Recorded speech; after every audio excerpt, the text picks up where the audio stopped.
Hi, welcome back to the Clinic YouTube channel. My name's Brian, and I just want to talk to you about stretching. Stretching is something a lot of physios are asking our clients to do.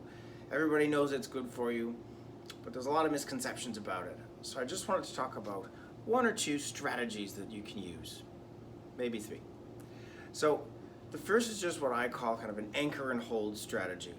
When we stretch, just like when we talked about selective movement, we want the muscle to change length. We want one thing to move and often one part to stay, because our muscles often have one spot where they start and one spot where they end. There are several muscles that have kind of variations on that, but right now we'll just leave it there. So say I want to stretch this muscle in my neck. I might want to find a way to hold my sternum and my clavicle, which is your collarbone, in and down so it's nice and secure, so that when I take my head back to look over my shoulder to stretch this muscle, I'm really stretching that muscle only, instead of lifting my clavicle as I take my head back. There are many stretches you can do at your neck, and really at first, just make sure you're doing a good anchor and hold, and then find a movement where you feel a gentle stretch. That's enough for now. Just keep your breathing nice and soft and steady. That's another huge part of stretching. So we've got our anchor and hold. We've also got breath, because as you breathe in, you're expanding the tissues, and that actually can increase your stretch. Then there's holding. How long should you hold a stretch? There's a lot of different evidence out there, but really, if you're holding it for only 5 seconds, you're not giving enough time for the tissues to relax.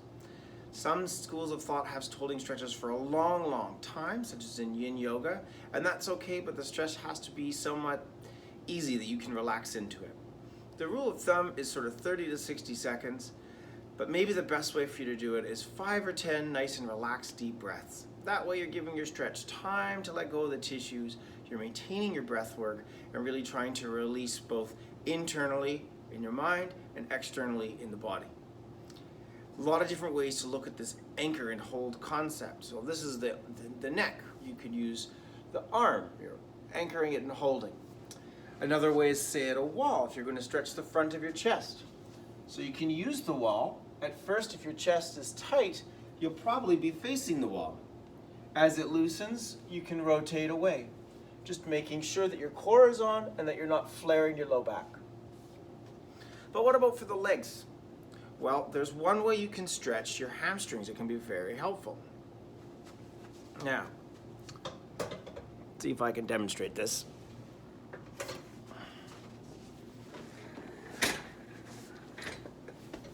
Okay, bear with me here.